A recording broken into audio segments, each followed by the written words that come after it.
સ્વરૂપ યોગીજી મહારાજના દેશ અને વિદેશમાં વિચરણ સમયના દિવ્ય પ્રસંગો સાંભળ્યા. આ પ્રવચનમાં પૂજ્ય વિવેક સાગર સ્વામી પાસેથી કે યોગીજી મહારાજ એક વખતે કંપાલાથી માંજા જતા હતા.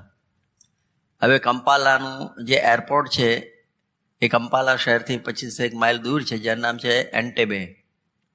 અને એન્ટેબેથી માંજા જવાનું હતું.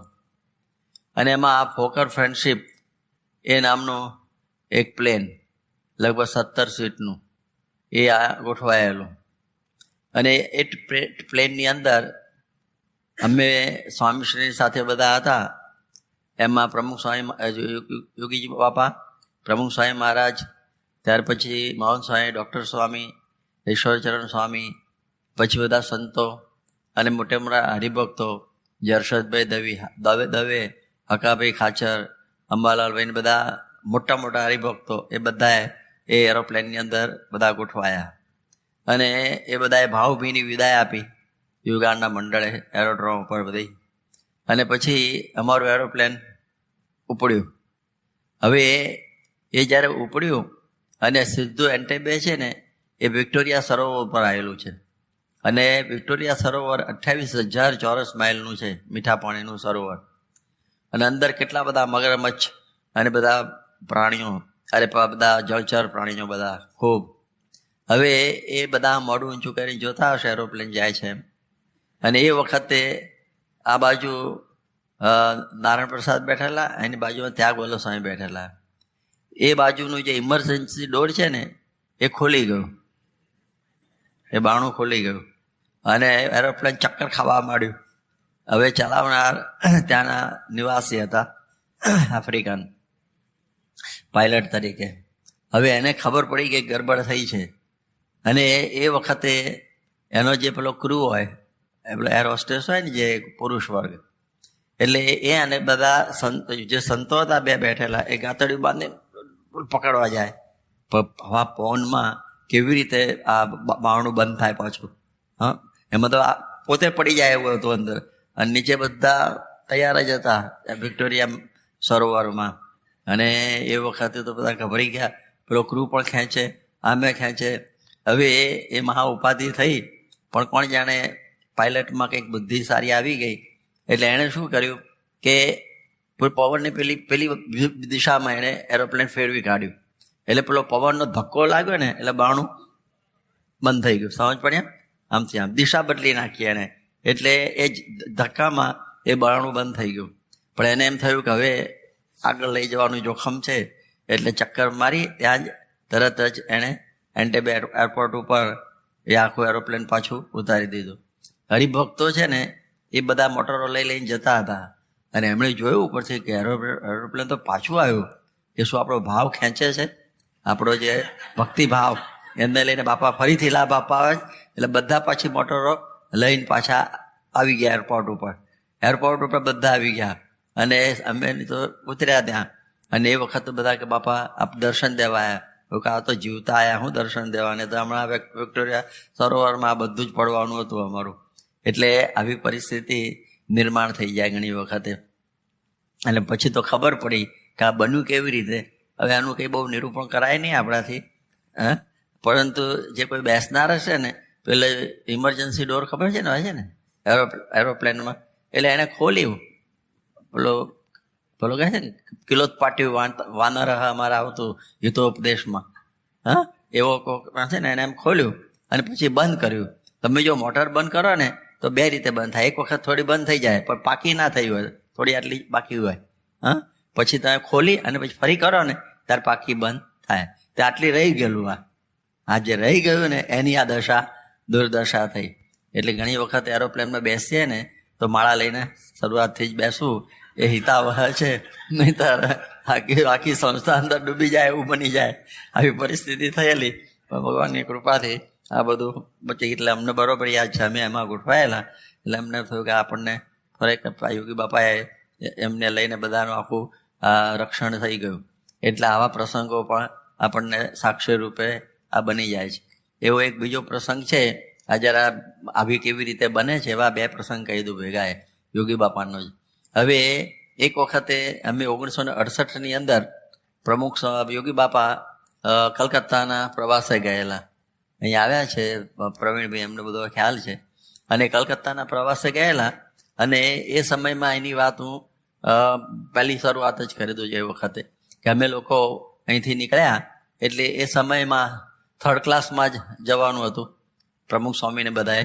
એટલે મુંબઈથી બધા થર્ડ ક્લાસમાં ગોઠવાયા અને યોગી બાપા મુંબઈથી એરોપ્લેનની અંદર ત્યાં આગળ આવવાના હતા 15 દાડા પછી. અમને આ બધા આ જે પહેલી પાર્ટી મોકલવામાં આવેલી પડ છાંટવા માટે. એ પડ છાંટવામાં સંત સ્વામી હતા, પછી પ્રમુખ સ્વામી હતા, ત્યાર પછી ડૉક્ટર સ્વામી હતા, મહંત સ્વામી હતા, ઈશ્વરચરણ સ્વામી હતા, પછી આ બાજુ બીજા હરિપ્રકાશ સ્વામી હતા, હકાભાઈ ખાચર હતા, પછી અંબાલાલભાઈ હતા, હર્ષદભાઈ દવે. આવા બધા મહારથીઓ પડ છાંટવા ગયેલા. બોલો હું બાકી રહે આવું બધું. એવા બધા કેટલાય બધા હતા. નારાયણભાઈ વાઢેડાવાળા હતા, લ્યો વાતોમાં કરવાવાળા અને કીર્તનો ગાનારા. એટલે આવા બધા ભેગા થયેલા અને અમે પછી ત્યાં આગળ કલકત્તા પહોંચ્યા અને 2-3 દિવસ થર્ડ ક્લાસમાં અડથળાતા કૂટાતા એ બધું યાદ આવે છે. સાથે સાથે પ્રમુખ સ્વામી અમારી ભેગા હતા. એમાં વળી અલ્હાબાદની અંદર છે ને બહુ સરસ મજાની કાકડી ફાઈન હતી. પ્રમુખ સ્વામીને કાકડી ફાવતી એમ. એટલે બહુ મને કે આપણે રાખી મૂકજો ને, આપણે સાંજે એનો પ્રયોગ કરીશું ઉપયોગ. એટલે અમે પાછા સાંજે અમે 2 જણા અમે સ્વામી હવે આપણે લાવો. એટલે પછી કાકડી મીઠું બધું કરીને બધા ઊંઘી ગયા. એટલે અમે 2 જણાએ પાર પાડી દીધી. બાકી એની બધી મેં બાંધી રાખેલી રૂમાલમાં. અને પછી અમે ત્યાં કલકત્તા ઉતર્યા. હવે કલકત્તા ટ્રેનની અંદર અને પછી ત્યાં અમારો ઉતારો ત્યાં અજમેરા કોલોની એટલે એવરેસ્ટ કોલોનીની અંદર હતો. અને ત્યાં આગળ આપણા બધા જે પાનુભાઈ અજમેરા અને એમના ભાઈઓ નંદલાલભાઈ કોઠારી અને એ બધાના ત્યાં પેલા ફ્લેટ ને એવું બધું આવ્યું. હવે અમારા દલપતભાઈ છે એમના ભાઈ પ્રભુદાસે કલકત્તા દિલ્હીમાં રહે. એટલે એનો ફ્લેટ ખાલી હતો. એટલે એમાં યોગી બાપાને ઉતારો ગોઠવ્યો હતો. બાકી બીજા બધા ત્યાં બીજા ફ્લેટમાં અંદર બધા ગોઠવાયેલા. હવે ત્યાંથી છે ને હવે એક પ્રિન્સેપ સ્ટ્રીટ હતી. ત્યાં પ્રિન્સેપ સ્ટ્રીટની અંદર ગોરધનભાઈ જયરામભાઈ બહુ સારા સમર્થ ગુણભાવવાળા છે અને ખૂબ સેવાઓ પણ કરે છે આપણા ત્યાં. એટલે એમની ઈચ્છા હતી કે અહીં જ સ્વામી પારાયણનું બધું કરે. એટલે એ વખતે ત્યાં પારાયણનું બધું ગોઠવેલું. હવે એટલે ત્યાં કથા વાર્તાનું પણ કથા વાર્તામાં શું નવો હોલ બનેલો, હજી તો બધું બાકી હતું, ફ્લોરિંગ ને બીજું ને ત્રીજું બધું. અને આવા પંખા 36 પંખા હતા. અને એક સ્વિચ કરો એટલે 36 સાથે ચાલે, બંધ કરો એટલે એક સાથે બધા બંધ થાય, એવી પદ્ધતિ હતી. આખું કનેક્શન નહોતું. એટલે પછી અમારી સભાની અંદર હવે જવું હોય ને તો એ વખત કોઈ મોટર જ નહીં. અજમેરાઓ બધા હતા પણ 36 મોટરો હતી એ લોકોની ત્યાં કેમ્પસમાં, પણ એકે મોટર ના આવે. એટલે અમૃતલાલ વાઢેરની આવે, બીજી ટેક્સીઓ કરીને અમે જઈએ. કોઈને ભાવ જેવું જ નહીં ખાસ ત્યાં જોઈએ એવું. એટલે એ સમયમાં ત્યાં આગળ પહોંચીએ, કોઈ સભામાંય ના આવે. એટલે 30 માણસના 36 પંખા, 6 પંખા એમને ફરે, ખાલી 6 પંખા એમને ફરે. નીચે એક પંખે નીચે એક બેસે ને તો એ 30માં પૂરું થઈ જાય. હા, અરે 31, 32, 33, 34, 35, 36 પંખા એમને હવા ખાય પંખા પણ હવા આપવાના બદલે. એટલે એવી પરિસ્થિતિ એવી નિર્માણ થયેલી, કોઈ આવે જ નહીં. અને પછી તો થયું કે હવે આપણે યોગી મહારાજ 15 દિવસ પછી આવવાના હતા. એટલે અમને થયું કંઈ બરકત જેવું તો કશું છે નહીં. એમાં આ પ્રવીણભાઈ આવ્યા છે ને, એમની બહુ ઈચ્છા થઈ કે આપણે નગરયાત્રા કાઢીએ. યોગા 6 પંખા ખાલી ફરે છે અને નગરયાત્રા કેવી રીતે આપણે ગોઠવવી? એ કે ના આપણે નગરયાત્રા તો કાઢવી જ છે. એટલે સ્વામી એરોડ્રોમ પર આવ્યા અને અમે બધા એમને ડમડમ એરપોર્ટ પર લેવા માટે ગયા યોગી બાપાને. એટલે યોગી બાપા એરોડ્રોમમાંથી ઉતર્યા અને એ સમયની અંદર અમને બધાને બહુ આશ્ચર્ય થયું કે લગભગ 500-600 હરિભક્તો અને બધા ભાવિકો એરોડ્રોમ પર સ્વામીને રિસીવ કરવા આવેલા. મેં કહ્યું તમે ક્યાંથી ટપકી ગયા? અમે 15 દાડાથી પડ છાંટવા સંત સ્વામી આવ્યા છે. અમે બધાને થયું કે હવે પ્રમુખ યોગી બાપા આવે ત્યારે જઈશું, આપણે ઉતાવળ શું છે લ્યો તારી. એમાં આ પડ તો થઈ ગયું, કંઈ પડબડ કશું છંટાયું નહીં અને આ યોગી બાપાના માટે બધા ભેગા થયા. હવે એ વખત બન્યું એવું કે અમારી સાથે પ્રભુદાસ સાંગાણી મુંબઈના એક જૈન હતા, પણ આપણા ચુસ્ત સત્સંગી. હવે એ ભેગા હતા. હવે બન્યું એવું કે રિસેપ્શન હોલ હોય છે ત્યાં દરેક જગ્યાએ એરોડ્રોમ ઉપર, એમાં યોગી બાપાને થોડું બેસાડવાનું રાખવાનું હતું. એટલે પછી એમાં કાર્પેટ ને બધું હતું. અને એ પ્રમાણે એ સમયમાં એવું થયું કે જે રિસેપ્શનિસ્ટ બાઈ હતી બંગાળી, એટલે એને એમ થયું કે કોઈક મોટા મહાત્મા આવ્યા છે, એટલે મારી એક પાર્ટ ઓફ ડ્યુટી કે મારે એમનું સ્વાગત કરવું જોઈએ.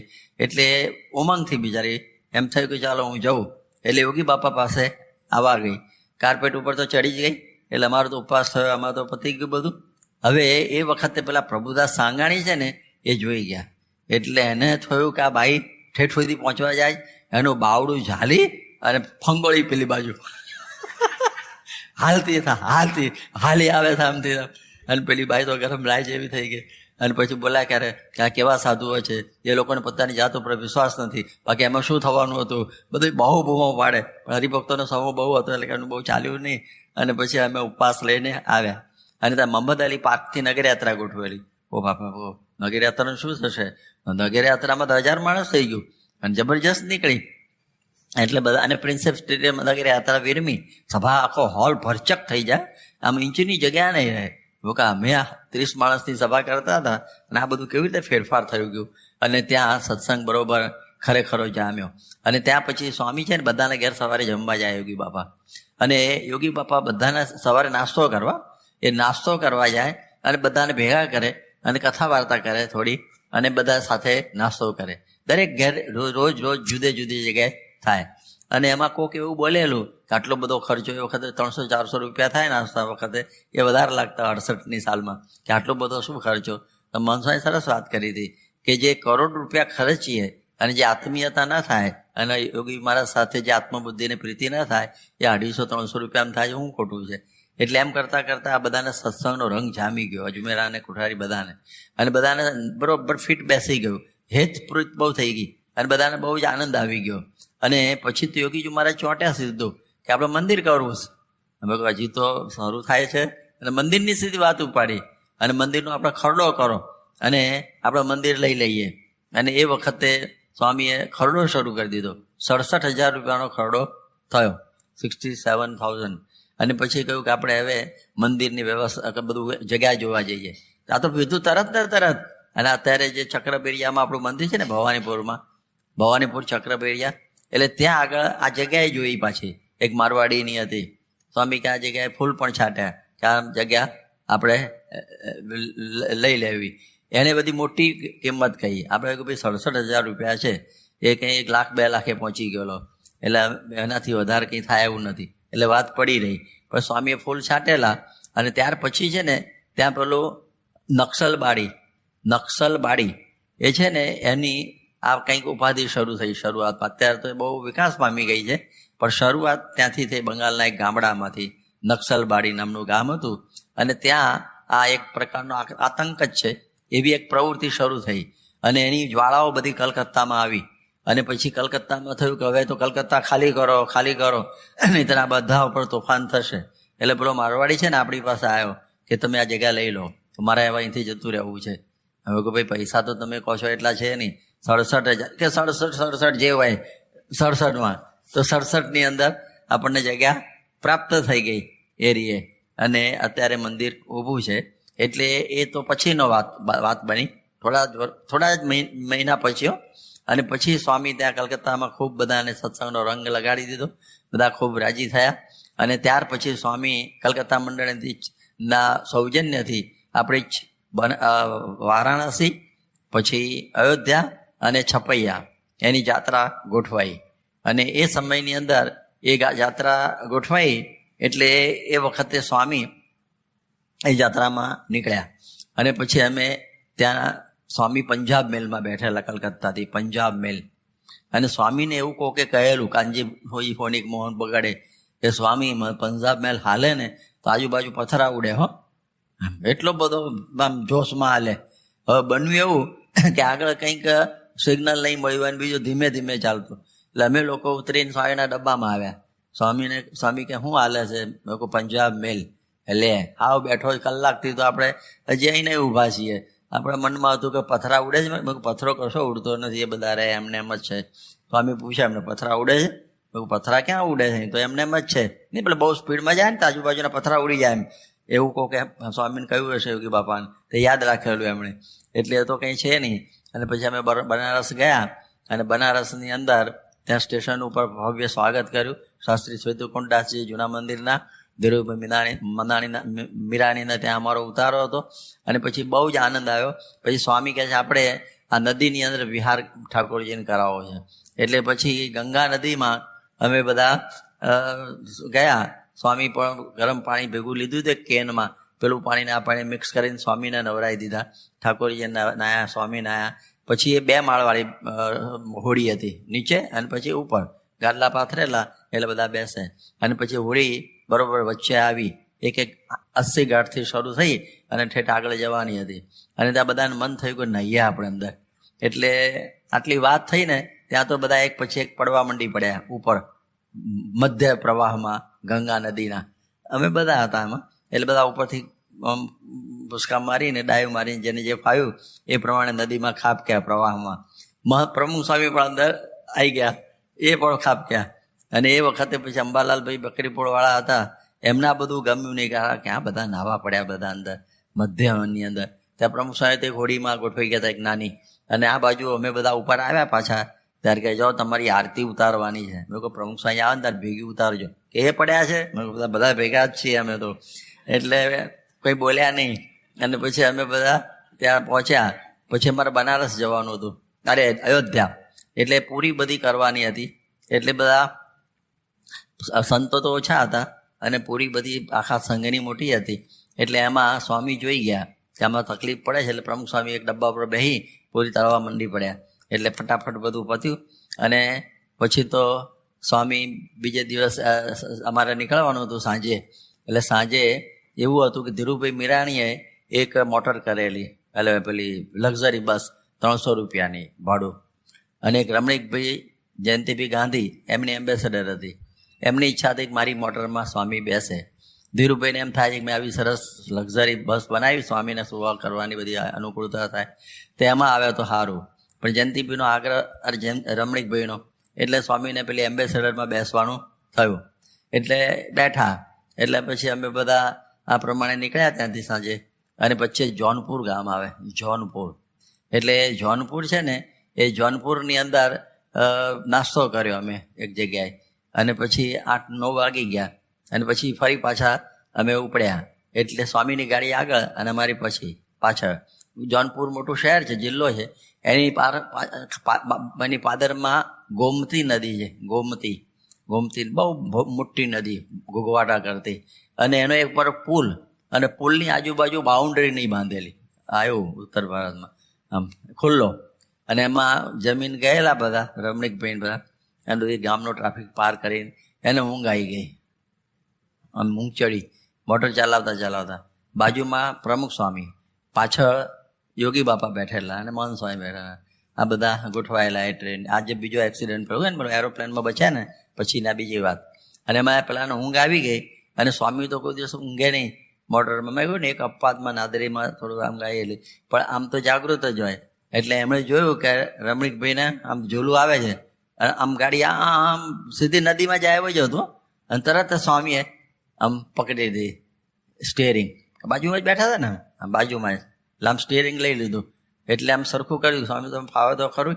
એટલે પેલા તો તરત આમ ઊંઘ તો ઉડી જાય ને, આમ થઈ જાય ને સ્ટિયરિંગ આમ થઈ ગયું. એટલે આ તો કંઈ થોડું કંઈ ઘસઘસાટ ઊંઘતા હોય, થોડું આમ પેલું ઝોલું જ આવતું હોય. એટલે તરત થયું કે સ્વામી હા તમે જો આજ જો ના પકડ્યું હોત ને મારું સ્ટિયરિંગ, તો આપણે બધા નદીમાં જાત. એટલી મને ઊંઘ ચડી ગયેલી. અને આ તો ગજબ થઈ ગયો. હવે મને છે ને કોન્ફિડન્સ જતો રહ્યો છે મને, કે હવે આગળ નહીં ચલાવી શકું. તો યોગી બાપા કે એમ કરો રમણીકભાઈ, તમે સૂઈ જાઓ મોટરમાં, અહીં તમે સૂઈ જાઓ. અમારી બસ પાછળ જ હતી. અમારી જે બસ હતી ને લક્ઝરી, એ પાછળ હતી. એટલે પછી અમારી બસ ઊભી રહી ગઈ ત્યાં, આમની મોટર ઊભેલી જોઈએ. એટલે યોગી બાપાએ કહ્યું કે અમે બસમાં આવી જઈએ છીએ, અને તમે શાંતિથી 4-5 કલાક ઊંઘી અને પછી તમે ગાડી ચલાવીને અયોધ્યા પહોંચજો, એમ એમણે કહી દીધું. એટલે રમણીકભાઈ કે સારું ઊંઘી જવું. એમના બાપુજી જયંતિભાઈ ત્યાં અયોધ્યા રસોઈ એમને બધું તૈયાર કરવા આગળથી ગયેલા, એ ઠાસરાના વાણિયા. અને પછી આ વાત મેં છે ને હમણાં સ્વામીને વાત કરી હતી 2 દાડા પહેલાં, 4 દાડા પહેલા. હા, સ્વામીને પાક્કું યાદ છે કે બરોબર મેં આમ પકડી લીધેલી, એક્શન કરીને બતાવ્યું, આવી રીતે મેં સ્ટિયરિંગ પકડી લીધેલું. એ સ્વામી એમને પૂરું યાદ છે એ બધું. એટલે પછી આ પ્રમાણે જો અમે બચી ગયા. આ એક ઘાત ગઈ બીજી નંબર 2. એટલે એ તો થયું. અને એમાં બધા મહાપુરુષો એ વખતે ભેગા હતા. યોગી બાપા, પ્રમુખ સ્વામી, મહંત સ્વામી પણ આમાં હતા. ડૉક્ટર સાહેબ ખબર નહીં અમારી સાથે હશે, મને યાદ નથી આવતું બરોબર. અને બાકી આ પ્રમાણે આવી પરિસ્થિતિ નિર્માણ થવાની હતી. અને પછી ધીરુભાઈ ખુશ થયા કે મારી બસ સાર્થક થઈ ગઈ, 300 રૂપિયા. યોગી બાપા આવી ગયા ને પાછા આમાં. જો એનો સંકલ્પ કેવો પૂરો કરે છે મોટા પુરુષો, આપણને ખબર ના પડે. અને પછી તો અમે તો બધા જમીને બેઠેલા, એટલે ઊંઘતા હતા બધા. સ્વામી કહે ભજન કરો. આ ધીરુભાઈએ જે 300 રૂપિયા જે ખર્ચ્યા છે એ ઊંઘવા માટે નહીં, ભજન કરવા માટે. મેં કહ્યું સ્વામી ભજન કરવું હોય ને તો પેલી સાદી બસ આવે છે ને બેહવાની, લાકડાના પાટિયા પાછી વળે એવી હોય. આ બસનો અર્થ જ એક કે આપણે આરામ કરવા માટે બસ આપેલી. મને કે હું સમજણ પડે છે, ભજન શરૂ કરો. હવે તો પકડ્યા મારી ઉપર તો. એટલે પછી એ પોતે મંડી પડ્યા સ્વામી ધૂન કરવાનું, ભજન ને કીર્તન ને. અને પછી અમે ડાપણ કર્યું. 11 વાગ્યા. સ્વામી એમ કરીએ, અમે ભજનનો દોર ચાલુ રાખીએ છીએ, આપ જરા આરામ કરી લો, થાક્યા છો આરામ કરો. સ્વામી કહે તમે ભજન ચાલુ રાખશો ને? મેં કહ્યું તમે એ જ કરીએ છીએ ને, એ તમે સૂઈ જાઓ. એટલે એમને સુવાડી દીધા. અને એ જેવા સૂતા ને એવા અમે ઊંઘી ગયા બધાએ. તૈયારી હતી બધી બધાની. અને પછી સ્વામી ઊભા થઈ ગયા. યોગી બાપા પેલા ક્યાં ગયા બધા ભજનવાળા? ઉઠો બધા. ઓહ સોરી, પાછા ઊભા કર્યા બધાને કે આ ઊંઘવા માટે છે બસ. શું કરું? તો 1 વાગ્યો રાતનો 1. અને 1 વાગે અયોધ્યા આવ્યો. હવે બીજે દિવસ ઉપવાસ હતો એકાદશીનો. અને રાત્રે રસોઈ તૈયાર હતી. 1 વાગે કોઈનો ખાવાનો ખાસ મૂડ નહોતો. તો યોગી બાપાએ કહ્યું કે ભાઈ એને બનાવ્યું છે જમવા પણ ઠીક છે જે બધું, કે બરકત ના આવી. અમે તો થાકીને ઊંઘી ગયેલા. અને ત્યાં તો પછી બધા અંબાલાલભાઈ બકરી ફોડવાના બધા એવું નક્કી કર્યું. અને અમે બધા ખાસ કરીને અમે બધા કે ભાઈ કાલે આપણે ફરાળ રાખવું, આપણે ફરાળ રાખીએ.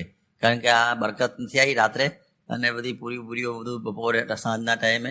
એટલે જો આપણે રાખીએ ફરાળ તો બહુ સારું રહેશે. એટલે યોગી બાપાને કહ્યું. યોગી બાપા તો આમાં કોઈ દિવસ સમાધાનમાં માનતા જ નહીં, ઉપવાસમાં તો એ કે કરાય જ નહીં, નિર્જળા જ. ભાઈ બહુ કહ્યું. સવારે બધા તૈયાર થઈ ગયા. સ્વામી પૂજામાં આવ્યા. યોગી બાપા અરે પૂજાની અંદર બધું ગોઠવાઈ ગયું. અને બધાનું મન હતું કે હમણાં કહેશે, પણ કહ્યું નહીં. પૂજા પૂરી થઈ ગઈ, પ્રસાદ વેચાતો હતો. બધાએ ગાતડિયાના છેડે બાંધી દીધો. જ્યારે થાય ત્યારે આપણે જમવું એમ પાણા લેવું, પણ ખાય નહીં ને કોઈ. એટલે સ્વામી કે આપણે પછી કહીશું. ધક્કે ચડાવે કે નહીં જલ્દી. હવાર નાસ્તો તો ગયો ભગવાનની કૃપાથી, હાવ પછી કહીશું. પછી કે આપણે દર્શન કરવા ચાલો. તો બધા અયોધ્યામાં દર્શન કરવા ગયા. એ પછી પેલે આજે કે ને સીતા માતાનું રસોડું જો. પછી આમ કરતા 2-4 બધા મંદિરો કરતા કનક ભવનમાં ગયા. કનક ભવન મંદિર મોટું છે ત્યાં, પણ એ વખત થાળ આવી ગયેલો, 10:30 થઈ ગયેલા. એટલે બધા પડદા બંધ હતા. એટલે યોગી બાપા કે શું કરશું હવે પડદા? કે હમણાં ખુલશે અડધો કલાકમાં. તો સ્વામી કે આપણે ભજન કરીએ. એટલે એ ભજન. અને એ બેઠા, અમે બધા સંતો, પ્રમુખ સ્વામી, અમે બધા બેઠા હતા. યોગી બાપા આગળ. અને એક આપણા સાધુ છે ને, અમૃત ચરિત શું નામ છે, કલકત્તાવાળા નાનાણી, એના દાદા પુરુષોત્તમભાઈ એડનવાલા. એ પુરુષોત્તમભાઈ આપણે અયોધ્યાની વાત ચાલે. એટલે પુરુષોત્તમભાઈ છે ને એ વખતે ખિસ્સાની અંદર છે ને મંજીરા રાખતા. એ ત્યારથી હરિપ્રકાશ શીખેલા મુખીમાં રાખવાનું. એટલે એ મંદિરા કાઢીને એણે ભજન શરૂ કર્યું. આમથી આમ બધું કરવાનું. યોગી બાપાએ રામધૂનમાં બેસી ગયા. અને પછી અમને બધાને વિચાર આવ્યો. હા, એ વખત સ્વામીએ કહ્યું કે બપોરે બધાને જમવાની હવે અત્યારથી છૂટ છે, હવે તમે ફરાળ કરજો. રસ્તામાં બોલી ગયેલા યોગી બાપા, સારું બધા કહે છે તો ફરાળ કરજો. મેં કહ્યું હવે પેલું તો ગયું, હવે આ ચાલુમાં આપણું ફરાળનો કેવી રીતે થાય? તો બપોરે ધક્કો ખાવાનો જ્યારે મંદિરે જ્યારે ઉતારે જઈએ મંદિરે 1 વાગે કંઈ. એટલે બધાને ભૂખ તો બહુ લાગેલી. એટલે પછી છે ને બધા સંપી ગયા. અમે બધા ધીરે ધીરે બધા ખસ્યા ચાલુ ધૂનમાંથી, આમ પાછા કરતા. અને કોઈ ગરીબ ભગત હતું ને એને કહી દીધું તમે ફ્રૂટ લઈ આવો બધું. એટલે બધા ફ્રૂટ ખૂબ લઈ આવ્યા ટોપલો ભરીને. અને પેલો મંદિરવાળાને કહ્યું તમે કંઈ ચપ્પુ ને એવું બધું અમને આપો. એટલે અમે પછી ધોઈને બધું આ બધું ફ્રૂટ ને બધું ટીટી ને કેળા ને સફરજન ને દાડમ ને જે કંઈ હતું ને હાશ બધું ખાધું બધાએ. ત્યાં ચોકમાં સારી રીતે અંદરના ભાગમાં કનક ભવનમાં. અને પછી ધીરે ધીરે ધીરે બધા ધૂનમાં ગોઠવવાતા ગયા, આમાં એક એક એક એક ખબર ના પડે એમ. અને પછી હું પ્રમુખ સ્વામીની બાજુમાં બેઠેલો, કોણ જાણે પહેલાં આવીને, પછી આવીને પાછો ગોઠવાઈ ગયો. એટલે પ્રમુખ સ્વામી ચાલુ ધૂનમાં મને આમ પૂછ્યું, ચાલો ધૂન તો ચાલુ જ હતી. યોગી બાબા બિચારા રામધૂન કરતા કે ક્યાં ગયા હતા બધા? કે સ્વામી આ ફરાળની છૂટ ના આપી સ્વામીએ, એટલે બધાએ હાજરી કરી લીધી. એમ ગુજરાતી કહે ને, ફરાળ કર્યા બધાએ કર્યા. ત્યાં તો મન ના કહ્યું. મેં કહું તમે આ ધૂનમાં બેઠા હોય એ કેવી રીતે કહેવાય? અરે કે ધૂન તો યોગી બાપાને પેલો પરસોત્તમ તો કરે જ છે, એ તો ચાલુ જ રહેવાની. હવે ભાઈ ગયાનો શોખ કરવાનો કોઈ અર્થ નથી. બપોરે 1 વાગે જ્યારે થાય ત્યારે ફરાર કરી લેજો, બારીને ધૂન ચાલુ રાખો. એટલે ઠીક છે, મને લબડાયો. એટલે એવી રીતનું થયું. એટલે સ્વામી ધૂનમાં રહી ગયા. એટલે આવો પ્રસંગ ત્યાં પણ બન્યો.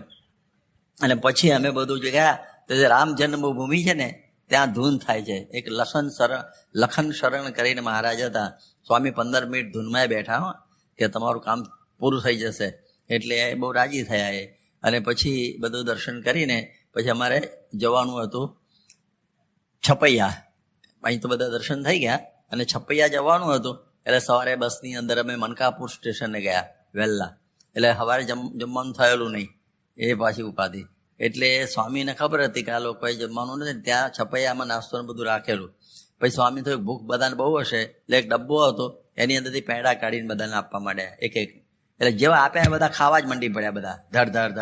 પેંડા પૂરા થઈ ગયા પછી બટના ગોળી હતી એ આપી દીધી. અને પછી સ્વામી પછી બધાને યાદ આવ્યું કે સ્વામીનું તો આપણે કહીએ કંઈ લે પોતે જમીને જમાડું રે જીવનમાં. એટલે પછી એમને કહ્યું સ્વામી તમે થોડું એક પેંડો લો. સ્વામી કહે હું તો છપૈયા મંદિરના દર્શન કરીને પાણી પીશ. પેંડાની વાતની પાણીની સીધી શરૂ કરી એમ.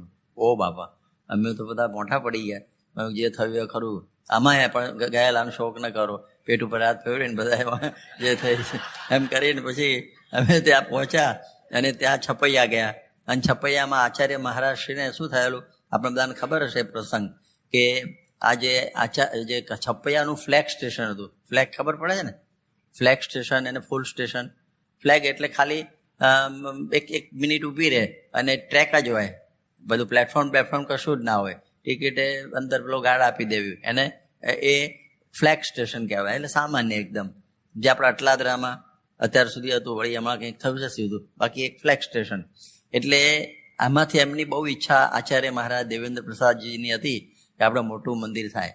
એ લોકો છેલ્લા 50 વર્ષથી પ્રયત્ન કરતા હતા. એ લોકોએ કહ્યું, અને કેટલા હજારો રૂપિયા કે અમે ખર્ચ્યા છે એની પાછળ, હજારો રૂપિયા. બ્રિટિશ સરકાર હતી એ વખતે, પણ અમારાથી આ કાર્ય થઈ શકેલું નહીં. અને એ વખતે આ સ્વામીને ખબર હતી, એટલે સ્વામીએ કહ્યું છપૈયાનું સ્ટેશન આપણે બરોબર બનાવવું. તો એ વખતે નંદા સાહેબ મિનિસ્ટર હતા અને લાલ બહાદુર શાસ્ત્રી છે ને એ રેલવે મિનિસ્ટર હતા. ખબર છે ને, રેલવે મિનિસ્ટર. એક વખત યોગી બાપાના દર્શન કરવા આવ્યા હતા અટલાદરા. અને પછી યોગી બાપાએ નંદાજીએ ઓળખાણ આપી કે લાલ બહાદુર કે શું છે કે રેલવેના મિનિસ્ટર છે. એટલે સ્વામીએ ધડ દઈને પૂછ્યું કે એન્જિન ચલાવતા આવડે છે? ઓ બાપા, મિનિસ્ટરને યોગી બાપાએ. એ વખતે પછી હસ્યા આપણા લાલ બહાદુર કે સ્વામીજી સચ બોલતે મુझे આના चाहिए, મેં મિનિસ્ટર હું. એ વાત થયેલી ત્યાં. અને પછી તો આ નંદા સાહેબને વાત કરી યોગી બાપાએ કે આ કામ કરવા જેવું છે. એ કે મારા મિત્ર છે લાલ બહાદુર, અને જે કામ 50 વર્ષથી નહોતું થતું 2 જ મિનિટમાં પતી ગયું. તરત જ એમણે ત્યાંના જે જનરલ મેનેજર રેલવેના એને વાત કરી દીધી અને ફૂલ ફ્લેજ અત્યારે છપૈયા ગયા છો તમે, એ સ્ટેશન પાસ થઈ ગયું. અને એ પ્રમાણે આવું જબરું થઈ ગયું. અને એ વખતે સ્વામી 1953માં સ્પેશિયલ ટ્રેન લઈને છપૈયા ગયેલા, 1953માં. કારણ કે પ્રમુખ સ્વામીની બહુ ઈચ્છા હતી કે મારે છપૈયા જવું. શાસ્ત્રીમાને બહુ કયા કરતા. શાસ્ત્રીમાં કે કોઈક વખત આપણે જવાનું થશે. અને પછી તો આમાં જવાનું થયું કે યોગી મહારાજ તમને યાત્રા કરાવશે. એટલે યોગી બાપાએ વચન પૂરું કરવા 53ની સાલમાં આ યાત્રા કાઢેલી. અને એ વખતે નંદા સાહેબને પણ કહેલું કે તમે આવજો છપૈયા. એટલે નંદા સાહેબ પણ છપૈયા આવેલા. અને આ લોકોને એટલો બધો ભાવ થઈ ગયેલો કે આ સ્ટેશન પાસ કરાયું, બહુ સુંદર રીતે થયું. એટલે 6 હાથી લઈને સ્વાગત કરવા આવેલા. એની ફિલ્મ પણ મેં જોયેલી છે. એની ફિલ્મ પણ મેં બરોબર હાથી સહિત જોયેલી છે બધી. એટલે એ બધું દબદબાપૂર્વક એમણે સ્વાગતને બધું ગોઠવેલું આચાર્યશ્રીના સૂચના અનુસાર. એમના જે લાલજી 10 વર્ષના હતા તેજેન્દ્ર પ્રસાદજી, એને પણ મોકલેલા. એમની પણ ફિલ્મ છે, આપણી છે, જોઈ હશે તમે. અહીં છે, અહીં જ છે. એ એમની પણ ફિલ્મ છે. એ 10 વર્ષના માથે સફો બાંધેલો અને આવેલા અને પેલા જ હાથીઓ પણ દેખાય છે એમાં. અને એ વખત ત્યાંના મહંત યજ્ઞ પુરુષદાસ નામના એ હતા, શાસ્ત્રી યજ્ઞ પુરુષદાસ, એમનું નામ એ હતું એ વખતે. અને પછી આ પ્રમાણે નંદા સાહેબ ઉપર બહુ એ લોકોને ભાવ થયો અને યોગી બાપાને કે આજ્ઞાથી આ સુંદર કામ કર્યું. એટલે આ વખતે અમારે જવાનું થયું ને ત્યારે એ સંબંધ ચાલુ જ હતા એ વખતે. એટલે આચાર્યશ્રીના ઉતારામાં સ્વામીનો ઉતારો ગોઠવેલો. પછી આમ બંદૂકોના બાર લઈને અને સગ્રામ લઈને સ્વામીનું એરોડ્રોમ શું કહેવાય સ્ટેશન ઉપર સ્વાગત ને એવું બધું કરવાનું હતું. એટલે અમે બધા ત્યાં પહોંચી ગયા અને બહુ સુંદર સ્વાગત કર્યું. દર્શન કર્યા પછી બધા બહુ ઊંડાણથી પછી સ્વામીએ પાણી પીધું. અને ત્યાર પછી સ્વામીને બધા મંદિરમાં બધા પરિસરમાં પ્રસાદીના સ્થાનો છે ને, મીન સરોવર ને ખાપા તલાવડી ને આ બધું નારાયણ સરોવર ને એ બધા દર્શન કરાવવાનું ગોઠવાયું. એટલે એક પાર્ષદ મોકલ્યો ભેગો છોકરો, 10-15 વર્ષનો હતો, અને કે તું બધું બતાવજે એમને. એટલે પછી એ બધું બતાવવા મોકલ્યો. હવે એ વખત બન્યું એવું કે યોગી બાપા છે ને પેલી પેલામાં હતા શું કહેવાય ખુરશીમાં. તે બધા અમે બધા બીજા બધા યુવકોને બધા ખભા ઉપર ખુરશી લઈને ચાલતા હતા. અને એ વખતે હવે બન્યું એવું કે સ્વામીની પાક છે ને પેલા ઉપર ભટકાઈ ડાળી આંબાની, અને હું પાછળ ચાલતો હતો. મેં કેચ કરી લીધી અને પહેરાવી દીધી. સ્વામી રાજી થઈ ગયા. અને પછી પેલા આપણા બાઢડાવાળા હતા ને નારાયણભાઈ, એમણે કીર્તન ઉપાડ્યું, યોગી આવો તે રંગ મને શ્રીદ લગાડ્યો, એવું એમણે કીર્તન ઉપાડ્યું. એટલે સ્વામી એમ બોલાયા, નારાયણભાઈ આવો. કે નારાયણભાઈ આપણે છે ને આ પાર્ષદ ભેગો ફરે છે, આપણે હજી બપોરે જમવાનું અહીં છે, માટે કોઈ મહારાજની મૂર્તિનું કીર્તન ગાઓ. બહુ ઠાવકાયથી એવું સુંદર રીતે કહ્યું. મને બધું યાદ છે કે અહીં આગળ ન ગવાય, અહીંયા આગળ યોગી આવો તે રંગ છે. તમે બધા લોકો આ પાછળ કહેશે મંદિરમાં જઈને કાં તો બધા ભગવાન થઈને ફરે છે ને એવું બધું થશે. એટલે યોગી મહારાજે તરત ચેન્જ કરાવી રેકોર્ડ કે તમે બદલી નાખો બીજી, અને બીજું મહારાજનું મૂર્તિનું ગાવ નારાયણભાઈ. એટલે એ રીતે સ્વામીએ ત્યાં બધાને લાભ આપ્યો. ત્યાં મુંડન કરાયું. પછી નારાયણ સરોવરમાં નાહ્યા, બધાને માથા ઉપર પાણી છાંટ્યું. સ્વામી કે આ પૃથ્વીનો છેડો આવી ગયો. શું કે આ પૃથ્વીનો છપૈયા છેડો આવી ગયો. છેડાની પછી તો કંઈ ના આવે ને, પડવાનું છે, ખાડો આવે. એટલે હવે કંઈ કરવાનું જોવાનું કંઈ રહ્યું નહીં. આ છપૈયાની જાત્રામાં બધી જ જાત્રા આવી ગઈ. એવી વાત સ્વામીએ એ વખતે ત્યાં આગળ કરેલી. અને પછી આ ત્યાં છપૈયામાં ખૂબ આનંદ પ્રમોદ કર્યો. અને પછી ત્યાંથી સ્વામીને પાછું અમારે પાછું બનારસ આવવાનું. એટલે અમે બધા બનારસ આવ્યા. સ્વામી એરોપ્લેનમાં પાછા લંડન ગયા અને ટ્રેનમાં લંડન ગયા. અરે ભૂલી લંડન ક્યાં આવી ગયું, પાછા કલકત્તા ગયા. અને કલકત્તાથી સ્વામી છે ને એરોપ્લેનની અંદર મુંબઈ આવ્યા. અને ત્યાંથી ટ્રેનની અંદર નડિયાદ આ શ્વેતવકુણ સ્વામીના પૂર્વાશ્રમના જે પિતાશ્રી ઈશ્વરભાઈ, એમણે યોગીજી મહારાજની જન્મ જયંતિ અને એમના બંગલાનું મુહૂર્ત એ બે સાથે રાખેલું અને પારાયણ કરાવવાની હતી. એટલે એ બધો કાર્યક્રમ એ ત્યાં હતો. એટલે અમારે તો ટ્રેનમાં જ જવાનું હતું. એટલે અમે બનારસમાં ત્યાં મંદિરમાં જમ્યા રબડી અને બધું. અને પછી ત્યાર પછી ટ્રેનમાં બેઠા અને ત્યાંથી પછી અમે ભૂસાવળ આવ્યા. અને એ વાત મેં કાલે કરેલી, પેલા 2 માટલા ફાટ્યા હતા, કરી દીધી ને. હા, એ પ્રસંગ એ વખત બન્યો. અને પછી અમે સુરત થઈ અને ત્યાર પછી નડિયાદ જન્મ જયંતિ યોગી બાપાની હતી, ત્યાં આવ્યા. અને એ વખતે હરિચરિત્રામૃત સાગર એ જૂના મંદિરમાં હતું નડિયાદના. આપણા હરિભક્તો કૃષ્ણલાલના બધાએ ભેગા થઈને એનું કોપી કરેલી અને પછી એનું સમર્પણ વિમોચન એ દિવસે ત્યાં થયેલું. એ ઓરિજિનલ કોપીઓ આપણી પાસે છે. એટલે આ કલકત્તાની ટૂર છે ને એ પણ એક અદ્ભુત રીતે ત્યાં થયેલી એ મને યાદ આવે છે. એટલે આવા પ્રસંગોની અંદર આવું બને. સાથે પ્રમુખ સ્વામીને એક કહી દઉં કે અમે જ્યારે એક વખતે સુરત જિલ્લામાં વાંજ ગામ છે ને, વાંજ સચિન પાસે, ત્યાં અમે ગયેલા. અને ત્યાંથી અમારે સુરત આવવાનું હતું. અને એ વખતે એક નારાયણભાઈ હતા હરોશાળાવા, એની સેકન્ડ હેન્ડ ગાડી લીધેલી. એટલે એની બહુ ઈચ્છા કે મારા બાપાના આમાં બેહાડીને લાવવા. એટલે પછી એ ગાડી લઈને આવ્યા અને વરસાદ પડતો હતો. અને પછી અમે કોઈ ગાડી તો બરોબર છે ને સેકન્ડ હેન્ડ, વાંધો નહીં, અમારે તો બધું ઠઠારાજથી જ ચાલે છે કેટલા વખતથી. ટ્રેક્ટરમાંથી હજી માંડ મોટરમાં પ્રવેશ થયો છે. એટલે આમ તો બરોબર છે કે બધું બરોબર છે, ખાલી લાઇટ નથી, લાઇટ ચાલતી નથી. મેં કહ્યું અંધારું થવા આવ્યું છે અને લાઇટ નથી ચાલતી, એટલે કેવી રીતે ફાવે? એ તો કે હાઉસ બરોબર થઈ જશે, વાંધો નહીં આવે. અને સ્વામીએ બહુ હિંમતવાળા કે ના બરોબર વાંધો નહીં આવે. એમ કરો કે તમે એમ કરો કે આ ગાડી એક બીજી ગાડી હતી અમારી પાસે. એટલે સ્વામીએ કહ્યું કે આપણે છે ને આગળ લઈએ આપણી ગાડી અને પાછળથી પેલો લાઇટ ફેંકે એટલે આપણે આગળ ચાલશે. મેં ડાપણ કર્યું, મેં કહ્યું સ્વામી એમ નહીં, આપણે છે ને પાછળ રહીએ અને એને આગળ કરીએ, એની પાછળ પાછળ આપણે જઈએ.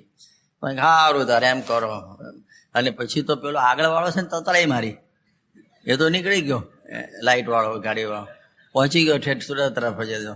અને અમે નીકળ્યા, પેલો ક્યાં જતો રહ્યો? હવે આપણે તો લાઇટ જ નહીં, અંધારું થઈ ગયું. ગામ બહાર છે ને તળાવ છે, હજી પણ છે, આખું ભરાઈ ગયેલું આમ શેઠ સુધી. અને થોડું ચાંદની જેવું હતું સામાન્ય. એટલે પેલા ચલાવનાર નાનભાઈ હતા ને એને એમ લાગ્યું કે હોપટ રસ્તો આવ્યો છે હવે ગામ બહાર. એટલે હમામ કરતી નાખી ગાડી અંદર. અને એ વખતે હું આગળ બેઠેલો છું, આમ તો સ્વામી આગળ બેસે પણ હું આગળ બેઠેલો, સ્વામી પાછળ હતા. અને એ વખતે તળાવની પાળી હતી ને, એની પાળીમાંથી ગાડી અંદર જ ગઈ, બે વ્હીલ અંદર ગયા તળાવમાં અને પેલી પાળી ઉપર અટકી ગઈ. એટલે અમે આખા ના ગયા, આખા અંદર ના ગયા, અંદર પણ આમ વચ્ચે આવી ગયા પાળી ઉપર, બે વ્હીલ આમ. મેં કહું નારાયણભાઈ કે મારા મનમાં કે સીધો રસ્તો અક્ષરધામનો આવ્યો હતો, આમ સુરતનો ન આ રસ્તો. એટલે પાછા અમે ઉતર્યા ત્યાં, અને વરસાદ અને કાદવનો કોઈ પાર નહીં. હવે આ કાઢવાની ગાડી, એટલે બધા ભેગા થઈ, બીજી ગાડીઓ નારાયણ પ્રસાદ ને બધા હતા, બધા માંડ ખેંચીને બહાર કાઢી અને પછી એની જ ગાડીમાં પાછા સુરત ભેગા થયા. એટલે આવી રીતનું જીવના જોખમે વિચરણ ચાલતું. એમ કહેવાનો મતલબ એમ છે કે આવી મુશ્કેલીઓ પણ આ વિચરણની અંદર અત્યારે થયા રાખતી. એટલે મુશ્કેલીઓની અંદર પણ સ્વામી કોઈ દિવસે આ પ્રમાણે કંટાળતા નહીં અને ગમે તે રીતે પણ આ બધાને રાજી કરતા. એવી પ્રકારની આ વાત. આ જ્યારે સ્વામીને લંડન જવાનું હતું ને ત્યારે બહુ મજા આવેલી. કે લંડન જવાનું હતું આફ્રિકાથી, ત્યારે એ બધા લેવા આવેલા સ્વામીને. પણ સ્વામી કે ત્યાં ઋતુ અનુકૂળ ના હોય, ઠંડી બહુ હોય, એટલે મને નથી લાગતું મને ફાવે, મારી ઉંમર થઈ. એટલે હા ના કરે. પછી છેલ્લે અમે ત્યાં માંઝા આવ્યા. પ્રમુખ સ્વામી કહ્યું જો સ્વામી હવે આ કંઈ એવું નથી કે આપણે સારંગપુરથી બોટાદ જવા જેવું, આમાં તો વિઝા લેવા પડે, ટિકિટ રિઝર્વેશન આ બધું કરવું પડે. એટલે અત્યારથી લો તો મહિને પત્તો પડે. એટલે તમે નક્કી કરો કે જવું છે કે નથી જવું. અમે બધા બેઠા હતા ત્યાં, અને સ્વામી છે ને આમ બેઠા હતા પલંગ ઉપર, અને ઉપર પંખો હતો, ચાલતો નતો એમનામાં. એટલે સ્વામી આમ જોયું કે મારું મન છે ને આ પંખાની જેમ ફરતું રહે છે મારું મન. એટલે પ્રમુખ સ્વામી કે ફરતું મન હોય તો હું સમજણ પડે જવું કે ન જવું. પ્રમુખ સ્વામી ઉભા થઈ ગયા કે આમાં કે બરકત આવે એવું લાગતું નથી, ફરતા મનમાં કેવી રીતે ઠેકાણું પડે. એટલે આવી પરિસ્થિતિ આવા વખતમાં થતી. એ વખતે આફ્રિકાની અંદર છે ને અમે એ વખતે પ્રમુખ સ્વામીની સાથે અમે ત્યાં આગળ મબાલે, આ શ્રી હરિ સ્વામીનું ગામ છે ને, એમાં ઠાકોરભાઈના ઘેર ઉતરેલા. અને એ વખતે કનુભાઈને બધા ત્યાં, એમના ભાઈઓ બધા, અને એમણે બાસુદી બનાવી, બાસુદી સુપર બનાવેલી, ફાઇન. અને યોગી બાપાને કેફ આવી ગયો એટલે બધાને બાસુદી જાતે પીરસી યોગીજી મહારાજે, અમને બધાને, પ્રમુખ સ્વામીને, બધા સંતોને, અને બધી પીરસી દીધી પહેલી પંગતની અંદર પૂરેપૂરી. બીજી પંગતવાળા માટે ઘંટડી, પણ બધું આખું પીરસાઈ ગઈ. અને પીરસાઈ ગયા પછી બાસુદી એવી સ્ટ્રોંગ હતી કે એની અસર પ્રમુખ સ્વામીને મને બંનેને થઈ. એટલે ઝાડા થઈ ગયા. અને જાજરું એક જ હતું ત્યાં બહાર. એટલે પ્રમુખ સ્વામી જાય એટલે હું પાછો ખખડાવું જલ્દી. એટલે એ પાછા નીકળે એટલે હું ગોઠવાઉં, પાછી 5 મિનિટ થાય એ ખખડાવે. એટલે અમારા લોકોમાં એવું કે નહીં, આપણે દેવ યાદ છે ને, ઝાડા થઈ ગયા હતા, એને ખબર છે બધી જ. એટલે અમે 4, 5, 10, 5, 7, 8, 9 વખત જઈ આવ્યા 2 જણા પ્રમુખ સ્વામીનું. એટલે પછી માંડ થાળે પડ્યું રાતે. અને પછી તો આ બીજી પંગત માટે બાસુદી રહી નહીં, એમાં ઘનશ્યામ બાપાને બધા લબડેલા રહી ગયેલા, ઘનશ્યામ બાપા. એટલે પછી એ કહ્યું સ્વામી શું તમે બધું પીરસી નાખ્યું, અમને તો કંઈ પાછળ રહ્યું જ નહીં. એટલે સ્વામીએ ઓર્ડર ફેંક્યો કનુભાઈને બધા, કાલ ફરીથી બાસુદી બનાવો. એટલે બીજે દિવસ બાસુદી ગોઠવાઈ. એટલે આપણે નક્કી કર્યું કે હવે આ જોખમમાં જવાય નહીં, એટલે આપણે જવું જ નથી જમવા માટે, જે થાય ખરું. અને સવારે નાસ્તો કરી લીધો, થોડો પેલો ખીચડી એવું બધું, આપણે બપોરને જ જવું. ત્યાં તો પ્રમુખ સ્વામી તો આમ મોટા સદગુરુ કહેવાય ને, એટલે એમને તો યોગી બાપા પાસે બેસવું પડે ધર્મે. એટલે એ તો જઈને ગોઠવાયા. પણ મેં કહું મારે તો જવું જ નથી, તેમનું ઘર લાંબુ છે, તો હું છેલ્લા ઓરડામાં બેઠેલો વાંચતો હતો. યોગી મહારાજ બોલો નારાયણ ભગત. પછી કોઈ સ્વામીએ તો નથી આવવું, એને ખાવું નથી એટલે નહીં આવે. સ્વામી એક છોકરાને મોકલો, જ્યાં બોલી આવો એને. એટલે મેં સીધો બારોબાર જવાબ આપ્યો, તું ના પાડી દે યોગી બાપાને કે હું નથી આવવાનો, મને ખાવું નથી, મારે નથી ખાવું. એટલે પછી પાછો આવ્યો. યોગી બાપા કે ફરી જા અને કે જેમ ગુણાતીતાનંદ સ્વામી મહારાજના દર્શન કરવા લેવા નીચે ઉભા રહેતા હતા એવો ખપ છે કે નહીં, દર્શન કરવા આવો. આવું પેલાએ કહ્યું મને આવ્યું કે આવું બાપાએ તમને કહ્યું છે. એટલે મારા પર છૂટકો જ રહ્યો નહીં, એટલે મારે તો જવું જ પડે. એટલે હું ગયો ને ધડ કરતો પથ્થરમાં પીરસી દીધો બાસુદી, પથ્થર પાછો બાસુદી પીરસી જ દીધી સ્વામી કાંઈક. પણ પેલું ઇમ્યુનિટી આવી ગઈ ને ગઈકાલની, એટલે બરોબર પચી ગઈ એ વખતે, પછી હેરાન કરી નહીં. એટલે આવી રીતના પ્રસંગો પણ યોગીજી મહારાજ બહુ સરસ રીતે આ બધાને સ્મૃતિદાયક આપતા, એ આપણને બધાને ખ્યાલ આવે. એટલે એમના બધા પ્રસંગોની અંદર કંઈ ને કંઈ આવું બધું બન્યા કરે. એક વખત રમૂજી વાત બની કે અહીંથી અમે સારંગપુરથી ગયેલા સોમનાથ 1959, 1959 અમે દીક્ષા નહીં લીધેલી, મહંત સ્વામીએ લીધેલી. અને એ 1959માં અમે ત્યાં ગયા ઘેલા સોમનાથ. અને બાબુભાઈ મિસ્ત્રી છે ને એમનું એક ખટારો હતો, એમાં અમે બધા ગોઠવાયા અને ઘેલા સોમનાથ તરફ ઉપડ્યા અમે. હવે ઘેલા સોમનાથ ગયા છે બેઠેલા બધામાંથી? હા, તો ઘેલા સોમનાથની અંદર દેવગીરી મહારાજ હતા અને એમનો બહુ પ્રેમ હતો, એટલે મેં ત્યાં રોકાયા. અને એ વખત હકાભાઈ અમારી ભેગા હતા અને એમણે બધો મહિમા કહ્યો કે આ મહંત સ્વામી છે, બીએસસી થયેલા છે, બીએસસી, અને આ બધું છોડીને થાય. એ વખત બહુ નવું હતું, સ્વામિનારાયણ સંપ્રદાયમાં ભણેલો કોઈ આવે. અને અમારી સાથે બીજા એક ભગત હતા જેમનું નામ હતું નીલકંઠ ભગત, અને મહાખુરાટ તોફાની ભયંકર, અને મેટ્રિક સુધી ભણેલો. એનો મહિમા કયા મેટ્રિક ભણેલા છે. અને એ તો બહુ મહાતોફાની હતો. ત્યાં આગળ છે ને કે એક વખતે આ પ્રમાણે મહંત સ્વામીએ કોઈ હરિભગતને પ્રસાદ આપવાનું કહ્યું. તેને પ્રસાદ કાઢીને અંદર પથરા ભરી દીધા અને મહંત સ્વામીને આપી દીધું પડી ગયું. એટલે પહેલાં કે આપો, એટલે મહંત સ્વામી પહેલાં ભાઈને આપ્યું.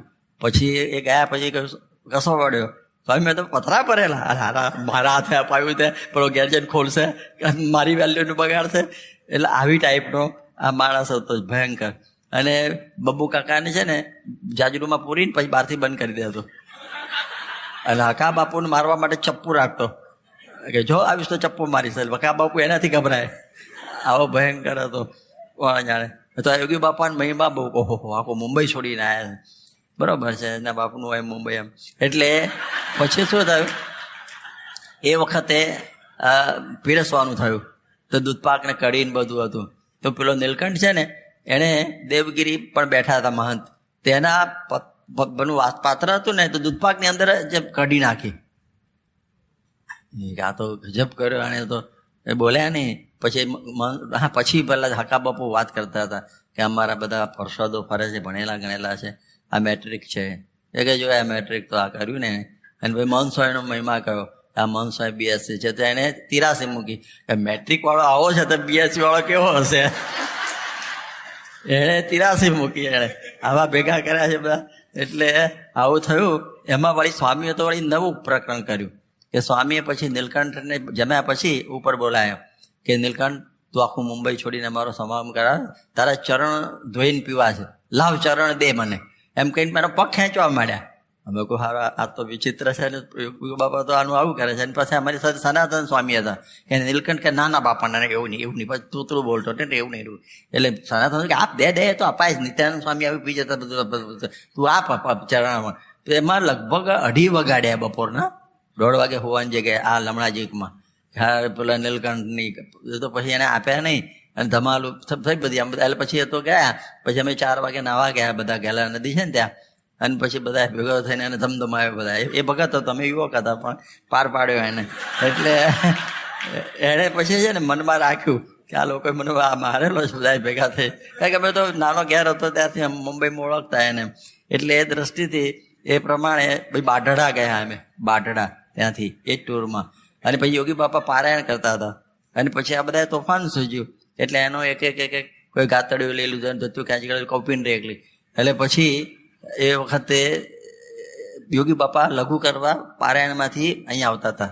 અને કોઈએ કહ્યું યોગી બાપા આવે, બધા પહેલે પકડવા પહેલે કપડા પહેલે, પણ હવે પહેરે નહીં પેલા ધોતીનું.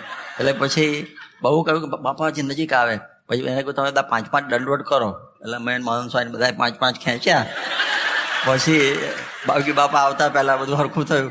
એટલે આવા બધા ગોટાળાઓ વિચરણની અંદર થતા, એટલે બહુ મજાની બધી બધી વાતો થતી.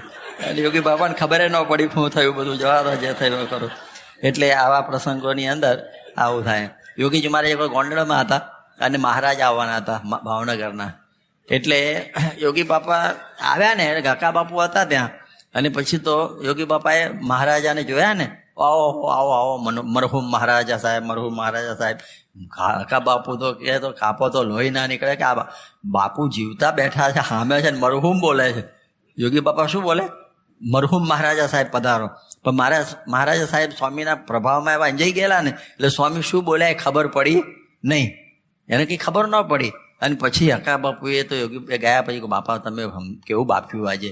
મરહુમ મહારાજા બોલ્યા, જીવતા હતા, મરી ગયા પછી મરહુમ શબ્દ આવે છે ને. આમ તો મરહુમ એ કે અમે છે ને આ બધા ભાવનગર ને જામનગરમાં જઈએ ને તો મરહુમ મરહુમ લખેલું હોય ને મહારાજના નામની આગળ કોક જગ્યાએ, તો અમારા બહુ સારો ઉચ્ચ કક્ષાનો શબ્દ છે એટલે અમે વાપર્યો આજે.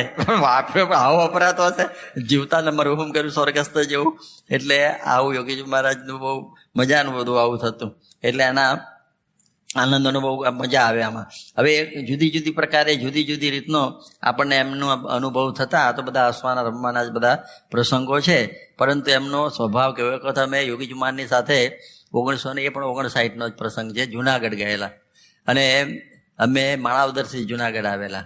અને માણાવદરથી જુનાગઢ આવ્યા ને અચાનક જ પ્રગજીભાઈના ઘેર જમવાનું હતું, ત્યાં કડિયાવાડની અંદર મંદિરની સામે. અને ત્યાં તો એમણે કોઈ રસોઈ બનાવું, ત્યારે મંદિરમાં તો દર્શન થઈ ગયેલા. પછી અમને બધાને થયું કે અમે સ્વામી જોઈએ છે બધું, અડીકડી વાવ છે, નવગણું કૂવો છે, ઉપર કોટુંબમાં બધું જોવા જેવું, દર્શન કરવા જેવું. એટલે સ્વામી કે સારું જાઓ તમે. એટલે અમે ફાર્ગો ગાડી હતી લઈને ઉપડ્યા બધા યુવકો. અને સંત સ્વામી અને યોગી બાપા બે ત્યાં જ રહ્યા. રસોઈ તો પેલા બ્રાહ્મણે કલાકમાં કરી નાખી. અને અમે તો ઉપડ્યા. અને પછી તો અમે તો થોડો નાસ્તો કર્યો સારી રીતે. બધા છોકરાઓએ રસ્તામાં પેલો ચેવડો ને બડાડમ ને બધું. અને પછી અમે ઉપર ગયા. એમાં અડીકડી વાવ જડે તો પછી પેલો કૂવો નહોતો જડતો. તો પછી એ માંડ માંડ બધું શોધતા હતા.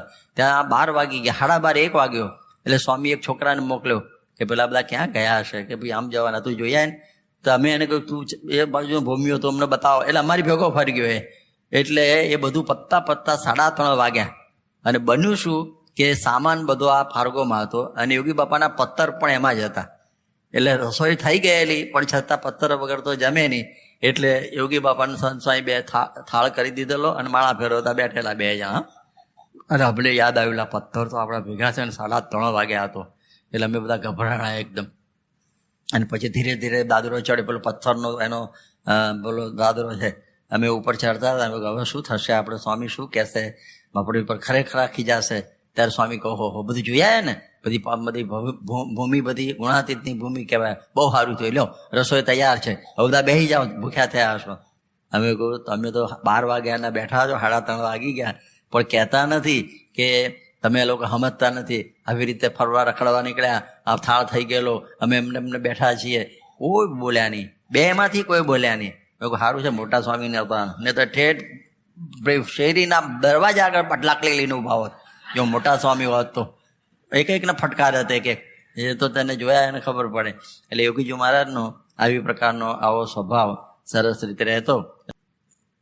હવે એક વખત બધા જે કે છે ને એમના ભક્તિના પ્રસંગોની અંદર આપણને થોડો ખ્યાલ આવે યોગીજી મહારાજના, કે યોગીજી મહારાજ એ મોમ્બાસામાં હતા. અને આજે ભક્તિ દિન છે એટલે 2-5 ભક્તિના પ્રસંગ કહી દઉં કે મોમ્બાસામાં હતા ત્યારે ત્યાં લામુ કેરી આવે છે, ખબર છે? લામુ જોઈ છે? એ લોકો એને કેસર જેવી કહે છે, પણ કશું અર્થ નથી બરકત. એટલે આપણા પાયરીથી ઉતરતી છે. એટલે એ લાંબુ કેરી રોજ સ્વામી ઠાકોરજીના થાળમાં આવે અને ત્યાં ધરાવે. એક દિવસ એવું થયું કે આવી નહીં થાળ વખતે. એટલે ભટ્ટેસા કે સારું આજે કેરી નહીં આવી. અને ત્યાં તો ઠાકોરજીને જમાડી દીધા, પોઢાડી દીધા, અને ત્યાં કેરી આવી જે લઈને આવવાનો હતો માણસ. અને પછી તો ભટ્ટેસા કે બાપા કેરી આવી ગઈ, હવે આપણે જમીએ જ છે હજી તો, અને આવી ગઈ, લ્યો આપણે જમી લ્યો. સ્વામી કે હવે જમાય જ નહીં, કારણ કે ઠાકોરજી પોઢી ગયા એટલે એને ધરાયા વગર ના જમાય. આપણે તો પટની મૂર્તિને બધું કાઢીને પાર પાડીએ, પણ સ્વામીએ ઘસીને ના પડી કે 3:30 વાગે ઠાકોરજી જ્યારે જાગે ત્યારે આપણે એને ધરાયા પછી જ આ પ્રમાણે આ રીતે લેવાય. એટલે આવી ભક્તિ ઠાકોરજી પ્રત્યેની એમને રહેતી. યોગીજી મહારાજ જ્યારે એક વખતે પ્રાંતિજમાં હતા અને પ્રાંતિજમાં ઠંડી બહુ હતી, એટલે યોગીજી મહારાજે સગડી મંગાવી કે ઠાકોરજીને તપાવવા માટે. ત્યારે પછી એક હરિભગતે કહ્યું, સ્વામી તમે ઠાકોરજીની બહુ ખબર રાખો છો. સ્વામી કહે કે આપણે શું ખબર રાખવાના, આ તો ઠાકોરજી આપણી ખબર રાખે છે, એવો ભાવ એમને. અહીં સારંગપુરમાં 1970નો પ્રવાસ કરીને સ્વામી અહીં આવ્યા ત્યારે એ સમયે હવે આ નવો બનેલો રૂમ છે ને, અત્યારે રૂમ છે જોયો યોગી બાપાના વખતનો, અત્યારે સામાન ભરેલો છે બધો આપણા હિંડોળાની બાજુમાં. હવે એ રૂમમાં સ્વામીની એની બાજુમાં એક રૂમ છે, પેલો હોલ છે, અને રૂમમાં સ્વામીનો ઉતારો હતો. ત્યારે સ્વામી કે એમ નહીં, આજે આખી રાત ઠાકોરજીને ત્યાં પહોંચાડો, હું આવતીકાલે એમાં રહેવા જઈશ. તો આખી રાત ઠાકોરજીને એમાં પહોંચાડ્યા અને પછી બીજે દિવસે સ્વામી એમાં રહેવા માટે ગયા. એટલે એવો બધો ખ્યાલ રાખે.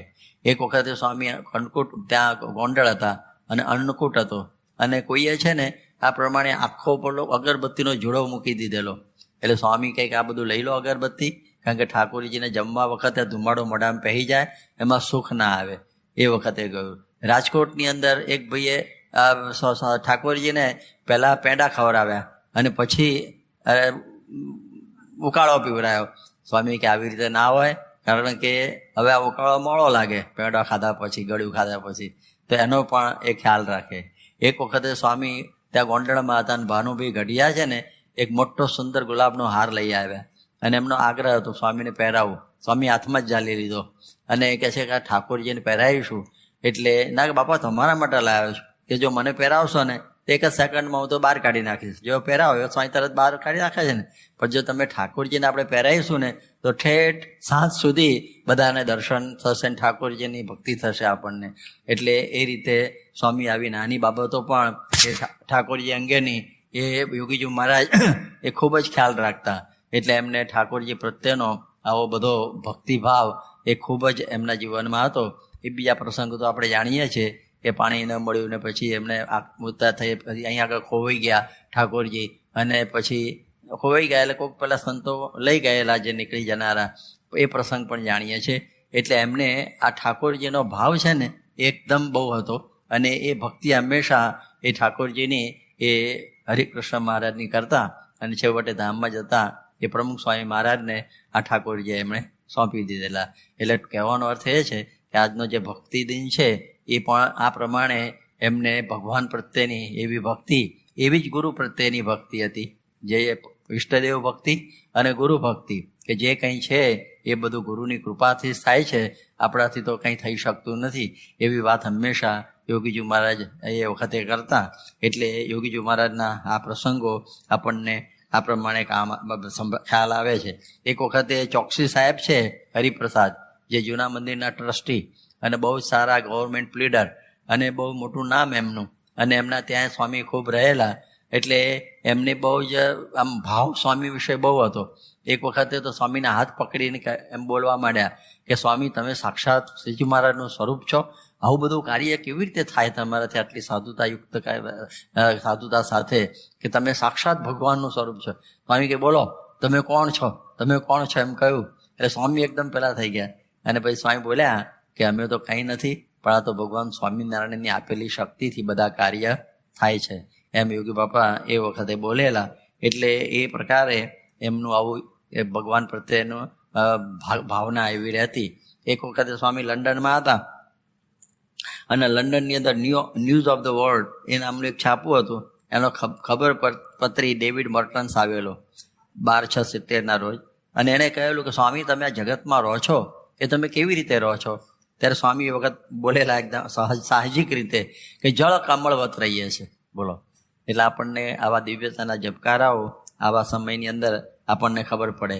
પછી એણે બીજો પ્રશ્ન પૂછ્યો કે આપ ભગવાન સાથે વાત કરો છો તે બીજાને કેવી રીતે ખબર પડે? ત્યારે સ્વામી કહ્યું કે ભાવને પામ્યો હોય ને એ જ જાણે, બીજા કોઈને ખબર પડે નહીં. સન્ડે ટાઈમ્સનો એક પત્રકાર હતો ડેવિડ, એમણે કહ્યું સ્વામી તમને આધિવ્યાધિ ઉપાધિ કોઈ વખત આવી છે? સ્વામી કે જિંદગીમાં મને આવી નથી, એવું સ્વામી બોલેલા. હવે એક બીજો એક યહૂદી પત્રકાર હતો, લેખક હતો, પત્રકાર નહીં પણ લેખક, એનું નામ હતું પીટર બ્રેન્ટ, અને એની એવી ઈચ્છા હતી કે મારે એક પુસ્તક બનાવું, ગોડ મેન ઓફ ઇન્ડિયા. અત્યારે ગોડ મેનનો અર્થ જુદો થાય છે. અત્યારે બની બેઠેલો ભગવાન, પણ એ જમાનામાં ભગવાનના માણસ એવો અર્થ હતો ગોડ મેન એટલે એની એ વખતે ઈચ્છા હતી કે મારા આવા સારા સારા મહાત્માઓના ઇન્ટરવ્યૂ લેવા. અને એ જમાનામાં એમણે હિન્દુસ્તાનમાં ઘણા બધાના લીધેલા અને એમાંથી એને કંઈક બસ ચાલો એટલે એમાંથી એને મુક્તાનંદ બાબાનો આશ્રમ છે ને મુંબઈમાં ગણેશપુરીમાં, એમાંથી એમના નારાયણભાઈનો એક દીકરો રાહુલ, જેને આપણે એક હોલ બની આપેલો મુંબઈમાં, જે જૂનું અક્ષર ભવન હતું ને એમનો હોલ રામજી કેશવજી નામના એક કોન્ટ્રાક્ટર હતા, એમણે બંધાઈ આપેલો. પેલો નહોતો કે સ્વામી બતાવે બહુ ફર્યા મંદિર કરો માળા લઈને બેહો એટલે એ નારાયણભાઈના દીકરા રામજીભાઈના દીકરા નારાયણભાઈ અમેરિકન બાઈને પરણેલા, એનો છોકરો રાહુલ, એને બહુ જ ભાવ આવે સ્વામી વિશે, યોગી બાપા વિશે. એટલે એને પીટર પેન્ટે કહ્યું તમે આ બધું કરો છો પણ યોગી બાપાનો ઇન્ટરવ્યૂ તમે લો, એના જેવા કોઈ સંત નથી. એટલે એને એમ કેમ તો દાદર મંદિરે આવ્યા. તો દાદર મંદિરે તો યોગી બાપા હતા નહીં, યોગી બાપા લંડન હતા આફ્રિકા બાજુ, એ મહંત સ્વામી હતા અને બીજા સંતો હતા, એમને મળ્યા કર્યા. અને પછી એમને ખબર પડી કે લંડનમાં યોગી બાપા હશે આ તમે જવાના એ ટાઈમે. એટલે એને ખબર પડી એટલે લંડન આવ્યા. અને એ વખતે આપણા જે અરવિંદભાઈના ઘેર સ્વામીનો ઉતારો હતો અને એ વખતે લંડનની અંદર સ્વામીને મળ્યા અને પછી આ બધી વાત કરી અને બધું પ્રશ્નો એને પૂછ્યા. એ પુસ્તકમાં સ્વામીનું બધું લખેલું, કોઈ વખત જોજો કે તમે શિષ્યને કેવી રીતે ઓળખો કે આ યોગ્ય છે કે કેમ. તો સ્વામી કંઈક ભગવાન પ્રેરણા કરે એટલે આપણને ખબર પડે. પછી કહ્યું ગુરુ પરમાત્મા છે, ત્યારે સ્વામી કહે ના, પરમાત્માનું સ્વરૂપ છે. એવી બધી ઘણી બધી પ્રશ્નોત્તરી થઈ છે. પછી છેવટનો એક પ્રશ્ન એને એવો પૂછ્યો કે સ્વામી મેં તમને ઘણા બધા પ્રશ્નો પૂછ્યા. હર્ષદભાઈ દવે એ બધું ભાષાંતર કરતા હતા દુભાષા તરીકે, ઇન્ટરપ્રિટર. એ કે મેં તમને ઘણા પ્રશ્નો પૂછ્યા છતાં મારાથી કંઈ પૂછવાનું બાકી રહી ગયું હોય તો એ તમે મને કહો. ત્યારે યોગી મહારાજે ધડ દઈને કહ્યું કે સાહેબ કશું બીજું બાકી નથી, તમારે છે ને હવે ભગવાનનો આશરો કરવાનો બાકી છે. લાવ હાથ વર્તમાન ધરાઈને કંઠી પહેરાઈએ. ઓહ બોલો તો યહૂદી પાછો એવો બધો એને ધક્કો લાગી ગયો, ન બોલે ને ચાલે આમ થઈ ગયો. એટલે હર્ષદભાઈને સ્વામીએ પૂછ્યું સાહેબ શું કહે છે? એ સાહેબ કે ઊંડા ઉતરી ગયા છે સાહેબ કે. જો હર્ષદભાઈ કે તો કે સારું કંઈ નહીં, લાવ પાગ આપણે જઈએ મંદિરે હવે. અને પછી સ્વામી નીકળી ગયા. એટલે સ્વામી ગમે તેવાને બે વસ્તુ કહેતા. એક તો એને એક વ્યસન છોડવાનું કે આ પત્રકાર આવે ને એને અવશ્ય કહે દારૂ છોડ, માંસ છોડ, કંઈક તો છોડે. અને આવા હોય તો આશરાનું એ કહી દે. એટલે આવા ઉપરથી આપણને થોડો ખ્યાલ આવે કે મોટા પુરુષને આ એક જ તાન છે કે કેવી રીતે જીવ વ્યસનોથી મુક્ત થઈ ભગવાનના આશ્રય થઈ જાય તો એનું કલ્યાણ થાય.